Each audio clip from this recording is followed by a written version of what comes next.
I am on live. I am on live. There we go. Mute that. All right, we are live.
Yeah. We counted for you. You have a majority. Well, yeah, and I was checking to see if we're actually out there, and I guess okay. And I didn't even hear. I was so engrossed in what Brian was telling me that I was listening with all three of my ears. So, all right, we are ready to go. So let's get going. Madam Clerk, if you please, a roll call. Bell. Curran. Freeling. Present. Harrison. Here. Hinkleman. Pitchford. Ott. Yes. Tyler. Borat. Werfel. Yarborough. Present. Elliott. Here. You have 7. Oh, yes. What am I I know we supposed to have, say? I think, 3 Oh, people I'm up in Traverse City right now. Minutes from a week ago, all the way back in September. Mr. Chair, I'll do a time warp and I would make a motion to approve those minutes. Thank you. Support? Support.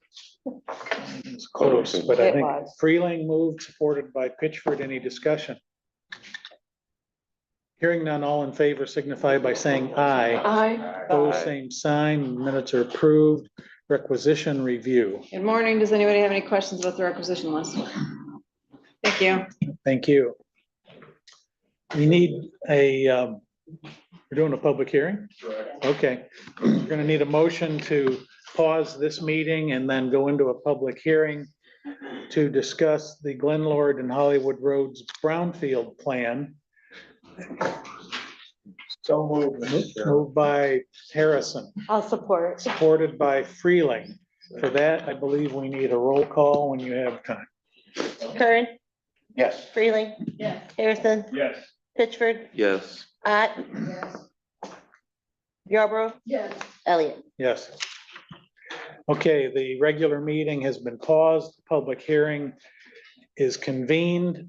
We will, thank you, turn it over to Community Development Director Dan Fetty. And Dan, could you introduce who we have with us today? I will go through everything. Good morning. The purpose of the public hearing, as the chairman said, is to consider the adoption of a new brownfield tax increment financing plan for a proposed housing development in Royalton Township on the southeast corner of Glenlord and Hollywood Road. The development is being proposed by Allen Edwin Homes, the same developer that recently you approved a plan for in the city of Waterville. We have today with us Mike West with Allen Edwin Homes and Jared Lutz with Michigan Growth Advisors. Jared is the consultant to Allen Edwin Homes on their brownfield projects and is the principal author of the brownfield plan. I have for you a very brief presentation. It's an abbreviated version of what I showed you a month and a half ago on the Waterville one. That was a little more in depth because it was the first time you were looking at some of the rental subsidy calculations that we use in these plans. And I've made this a little more brief because you've already been through this once recently. So I'll run through this relatively quickly, and at the conclusion of the presentation, I can answer any questions you may have, any comments from the public, and Mike and Jared can also answer any questions that you may have for them. Okay. So as I said, it's a new housing development that's being proposed on a 54-acre parcel of property in Royalton Township on the southeast corner of Glenlord, Hollywood Road. It's 120 single-family homes that are being proposed to be developed on the site. I'll show you the site plan in a second.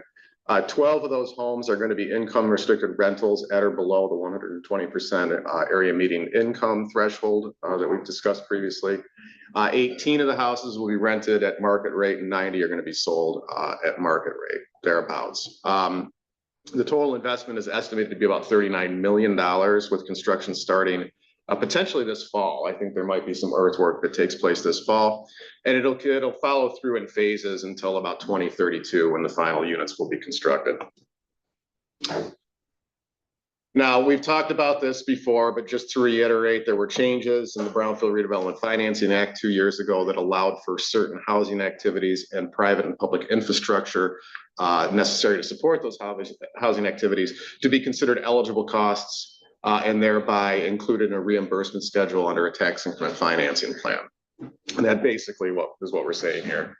Housing projects that align with a local needs assessment and reserve a certain number of units for income qualified households can be included in the brownfield plan, and then the housing subsidy activities and the infrastructure costs can be eligible for reimbursement under the TIF plan. You've seen this before, but we have multiple studies, both statewide, regional, and local studies indicating that there is a need for new housing construction in Berrien County. According to Southwest Michigan Planning Commission's housing diagnostic tool, there's an estimated 23,000 residential housing units that are needed to meet the current demand in Berrien County. There's also a strong need for missing middle housing. That would be households earning between, say, 50 and 100 a year. And the estimated demand for those number of units in Berrien County is about 2,900. Additionally, the state housing plan, which studies subregions throughout the state, shows data from the Berrien County Fair Plan area, my neighborhood more or less, which is inclusive of the area that the proposal is being constructed in. That approximately 44% of renter households in this area are burdened by cost, meaning that they're having a difficult time finding rental units that meet their income levels. Median houses that, in that area were built in 1973, so a pretty old housing stock. 44% of them built before 1970, which means they're basically, you know, from an assessment point of view, at essentially depreciated to obsolescence at this point. So there's a need for new housing stock across the entire Fair Plain region. The property is eligible to be included in a brownfield plan because I haven't, sorry, obviously I used the old slide here and didn't revise it correctly. It's not 19 residential units, it's 120 residential units, 4 of which are reserved for qualified income households, and therefore it is qualified as eligible property. Here's the site itself. I don't know if I can get the laser there we go. Rogers is like right here, if you're familiar with where I'm talking about. The Royalton Medical Park would be right here. That's Grace Lutheran, I believe, right? Yeah, so it's basically, this is a property owned by John Nye that's just on the southeast corner here, right across the street from Rogers and next to Grace Lutheran. This is the site plan proposal for the development. Relatively standard subdivision development. I know this is an issue that's come up previously in discussions with board members. The interior road system here will be constructed to county Class A road standards, 66 feet wide, along with including reserved right-of-ways. The anticipation or expectation on this, as it was discussed with our Brownfield Authority, is that the road system will be incorporated into the county roadway system. That was a critical question that I think Commissioner Warfel had, because of course Royalton is one of the townships that levies a road millage. So to ensure that these residents aren't in a sense double taxed, we want to make sure that the road system is incorporated ultimately into the county system, and Kevin Stack and I have discussed that, and that's the intention. Here are the list of eligible activities that the developer will undertake in support of this project. You have some limited site investigation work that's gone on. There's about $1.6 million in site preparation. That'd be, you know, earthwork and balancing that will happen out there. About $8.3 million in total infrastructure, road, water, sewer, storm, electrical, gas, and so forth. The housing gap analysis, I'll show you that in a second. It's about $2.5 million over a 10-year period, so about $250,000 a year in a housing subsidy. We've put in $1.5 million of contingency, some reimbursable costs in preparing the brownfield plan, the Act 381 work plan, and then an implementation cost for our Brownfield Authority, which are going to exceed the $50,000, but that's just a kind of a placeholder in the budget.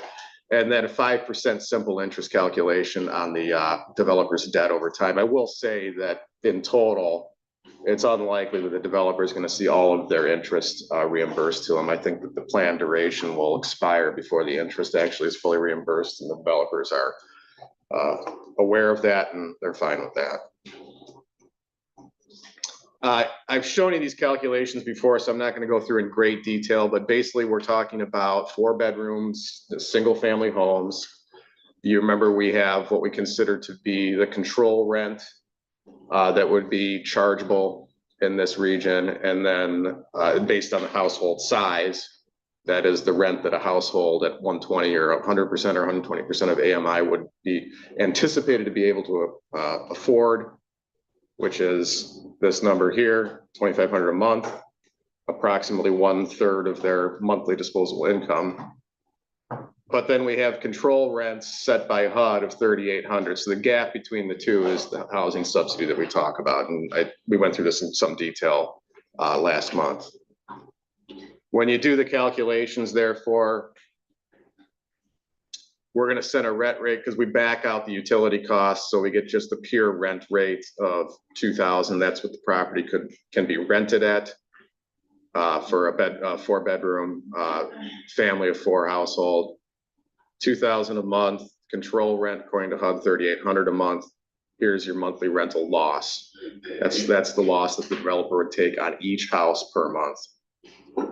We multiply that times the annual, or 12 months, shows you the annual loss per unit, times the number of units that are going to be constructed, and there's your $250,000 a year in rent loss over 10 years, $2.5 million. I want to reiterate that that is the maximum amount that the developer can receive. That is, if the rent gap is larger and therefore the subsidy becomes larger, that just means that they get their 2.5 million reimbursed more quickly. Okay, but they can't exceed the 2.5. That's fixed in the plan. All right. These are the calculations of what we think the impact of the taxing units will be on the captured values. I have the whole chart available if you want to see it, but I've just tried to do a summary here in total. And this carries out through, I think, 25 years is what we calculated here. So in total, school taxes that'll be captured about 8.3 million. County is, there's township. There's county general for you. It's about 3.7 county general. Township, obviously very low millage rates, so they come up lower than that. They have their road millage, their public safety millage, their general millage, and then some incidental capture for the airport, RISA, Lake Michigan College, and so forth. The school debt cannot be captured. We have to list it in there, but that's excluded. So the total amount is going to be about 19 million over a 25-year period, which of course is less than the chart I showed you earlier because they're not going to get all of their interest reimbursed.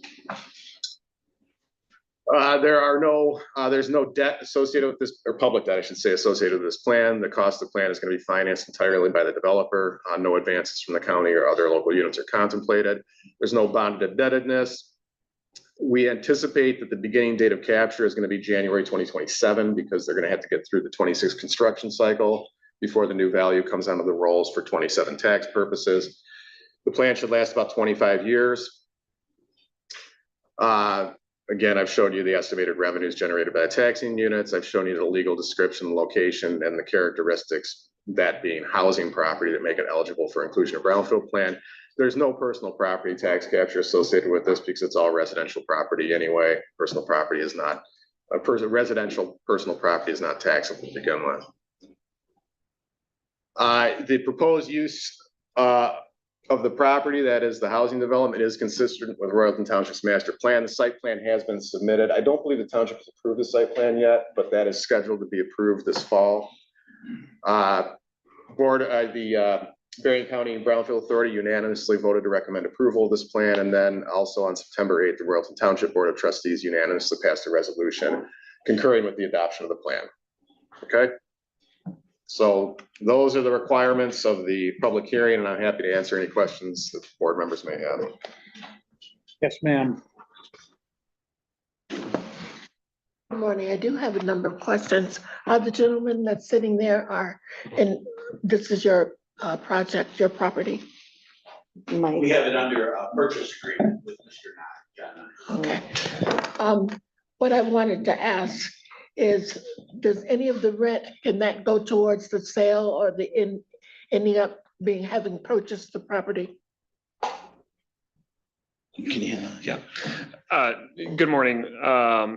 So the income restricted units that gap calculation is showing is for rental property. Of the 120 units, about 90 of them will be for sale. About 18 will be market rate rent, and then 12 will be the affordable rent.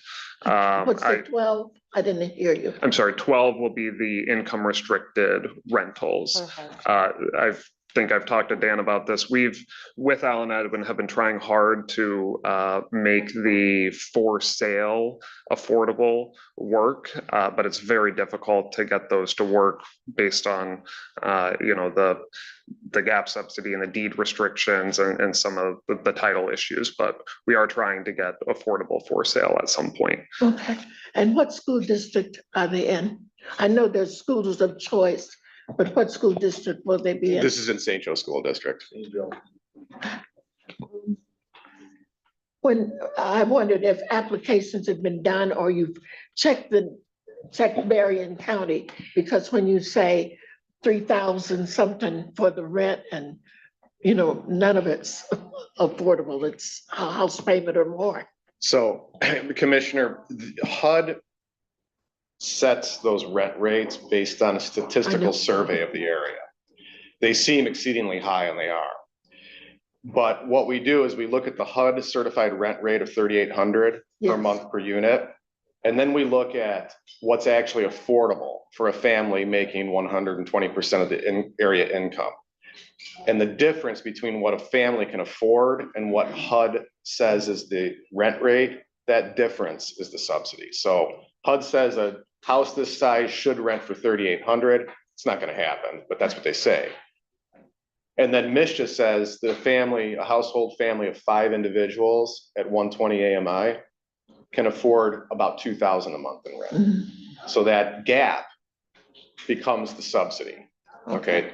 And then what happens is the developer then rents the house to the family at the $2,000 a month threshold, and then gets reimbursed the difference up to 3,800. Okay. Thank you. And I asked that because for 30 years I worked in subsidized housing and I was the agent for Section 8. Will you accept Section 8 vouchers or certificates also? This is not a Section 8. I know program, that, but that's with the person, not with the house. Anyone who has a Section 8 voucher Yeah. is eligible to rent any property. There's Right. not restrictions placed on that. I don't believe it's the intention of the project to go searching for Section 8 voucher recipients, but they can't be excluded from it. Yeah. Okay. Thank you. Thank you. Yes, sir.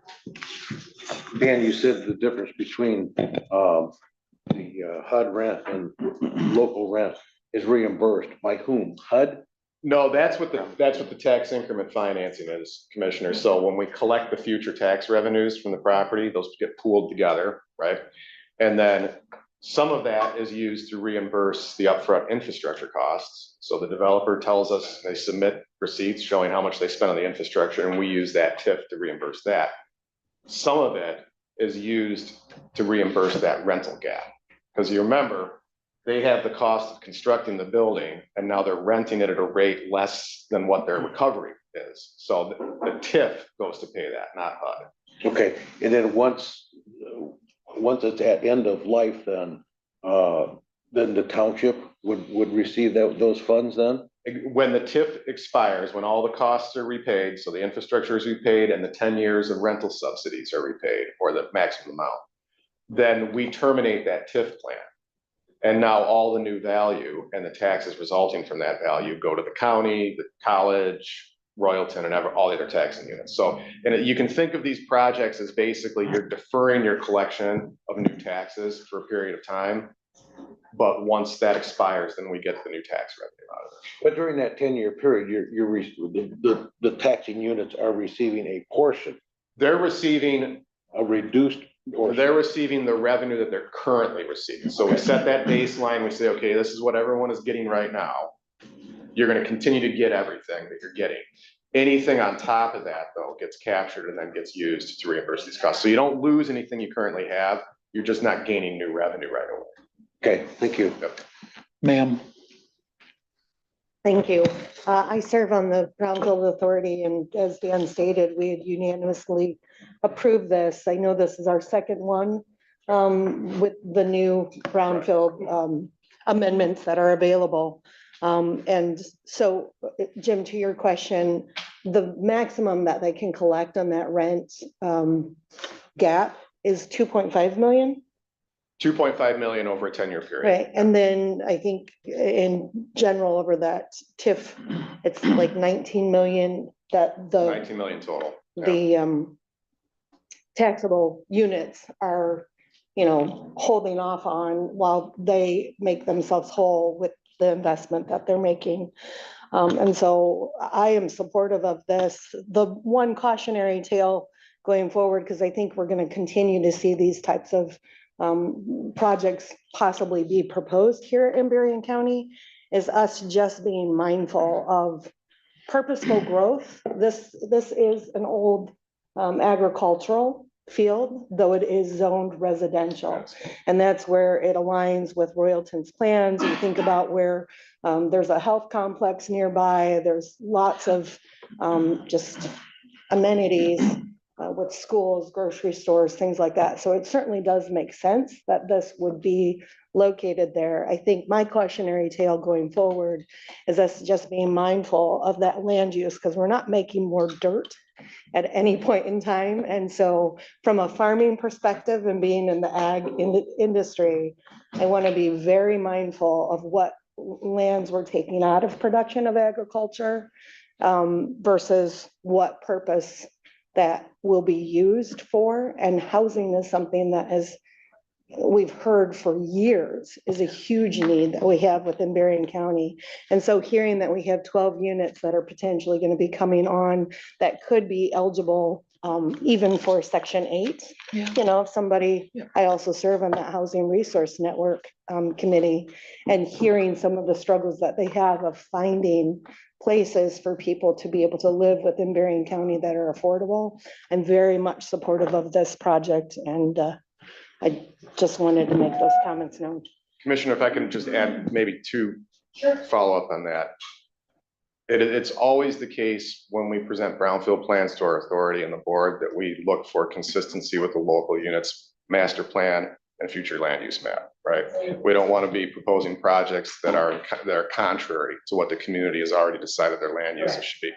The second point is, as a practical matter for cost, it's going to be the case that almost all of these projects are going to be located proximate to urban uses because the infrastructure is already in place. It's very unlikely we're going to see a proposal to build something in the middle of a cornfield where you don't have water and sewer services already available. So that practical aspect is going to kind of control where the growth is going to occur anyway. Yes, sir. Dan, you know, we've got a number of projects in the process now. Has anyone done a summary of all the housing investments being made? Because from my personal perspective, there's been more in the last couple of years than there were in the prior 40 years. Well, there's been a lot of proposals. To my knowledge, this project and the Water Valete project are the only actual brownfield plans that have been approved right now under this new provision of the Brownfield Act. I know that there's proposals in Lincoln Township. Next month, you're going to see a proposal in St. Joe Township. There'll be another proposal in the city of St. Joe that we'll be looking at, and St. Joe itself is looking at a proposal downtown. But I don't know that, I could probably figure it out, but I don't know if anyone's added up the total number of units yet. I know that, I can tell you this, with this plan and the Water Valete plan, we're about 140 units. You're going to see a proposal next month that adds another 180 units. And a month after that, you're going to see a proposal that adds 240 units. So we can start kind of figuring out over the next year how many units are going to be covered under these plans. But I haven't looked specifically at the locals, but I can do that. And then a second question, I was at the Canal Commons project yesterday. So what's the level of involvement in Cornerstone on any of these things? They seem to be considered to be the lead entity for the Canal Commons. So are they involved in any of these projects now? They are. They've been coordinating these programs. The county was the recipient of the majority of the funding for that project. We applied for it, received the grant, and are managing the grant for the project. But Cornerstone has been directly involved in kind of coordinating the approvals of the project and so forth. So I'd say it's a nice partnership. Okay, very good. Thank you. Yes, sir. Thank you. And as I also sit on the Brownfield Authority Board, I'm very supportive of this project.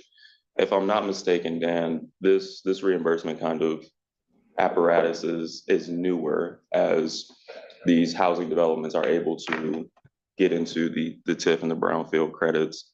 My first question is, you said there's a 10-year subsidy that's happening with those specific units. What happens to those units after that 10 years? After that expires, so they reserve those units for income restricted households. After that expires at 10 years, the developer is then free to sell the unit at market rate. And then next is more of a statement, you know, as a state, we're losing population.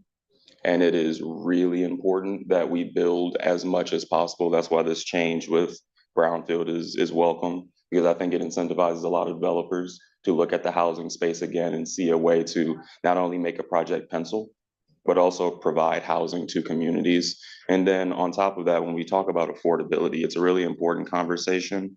I've seen it in my area in Benton Township. Like, you have individuals who have to live in either subsidized or apartment complexes, not because their income restricts them there, but because they can't find that missing middle housing. So if you move those individuals into that missing middle, you're going to have more affordable units that are going to open up for individuals that need it. So I really do support this project, and I appreciate you guys coming. Yeah, it's like any other market, it's supply and demand, and the more supply that we can help create, the more the costs start to align with the demand. And that's really going to be the key, is getting as many units built as quickly as possible. Dan, you've already mentioned the local unit has approved and blessed the project. Can you just expand on that, just to make sure that the board has complete confidence that this is something supported by the township? Sure. And I was hoping that either Mike or Rachel or Steve would show up, but you know, they're busy people in the morning too.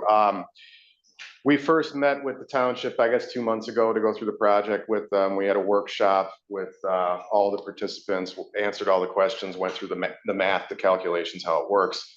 And then on September 8th, they scheduled the approval of the project at their regularly scheduled Board of Trustees meeting.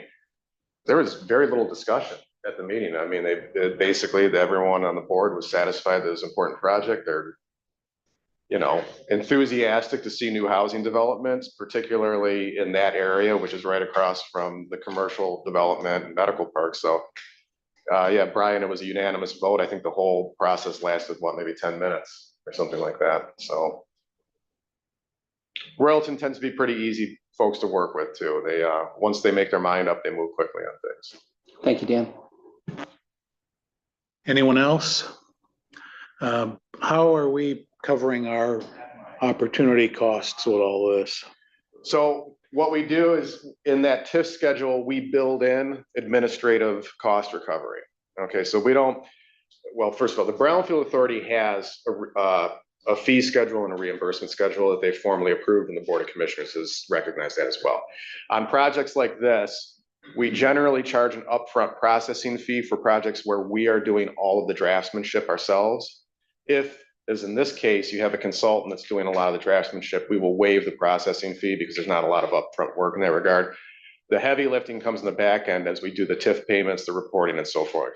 We charge 10% of the TIF that's generated from the local taxes only, not the state taxes. So county, LMC, RESA, and township, the taxes generated by those millages, Brownfield Authority takes 10% of that TIF revenue and uses that to fund its administrative costs moving forward. We are, I don't want to get into heavy into the details. The statute limits how much we can take. So between 5 and 10 projects, you can only capture a gross amount every year, I think 165. above 11 projects, you can capture 200 and so on and so forth. There's a ratcheting effect. So the more projects that you do, the more total amount of administrative money you can recapture. But that's it. That's in summary how we do it, Mac. Okay, very good. Gentlemen, did you have anything you wish to share with us? You don't have to.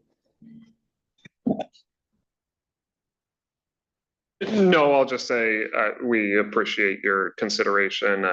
I've known Dan, working with him is great. You know, the one thing I wanted to add, there are the 12 income restricted units, but I think the really important piece on this program is if you look at the site prep and the infrastructure costs, it rounds out to about a little over $80,000 per unit, per lot. And so what this program allows is, in addition to the income restricted rental units, it pushes down the development cost of the market rate units to allow those homes to be sold at prices that the market can absorb. So as you push down those sale prices and those market rate rents, you can build faster and get people in homes quicker. So that was the only other thing I wanted to add. Again, appreciate the consideration here. Good, thank you. Anything else before we go back into our regular session? All right, then, with that in mind, is there a motion to conclude the public hearing and resume the regular board meeting? Moved by Harrison, supported by Yarbrough. Any discussion? Madam Clerk, roll call if you please. Harrison, Yes. Yes. sorry, Pittsford, Yes. Yarborough. Yarborough. Yes. Kern, Yes. Freely, Elliott. Yes. Yes. Okay, we're back in open session as of 9:07 a.m. and it's time for public comments. Thank you, men. Apparently there aren't any public comments, so we will adjourn a few minutes early for committees and be back at 10:30.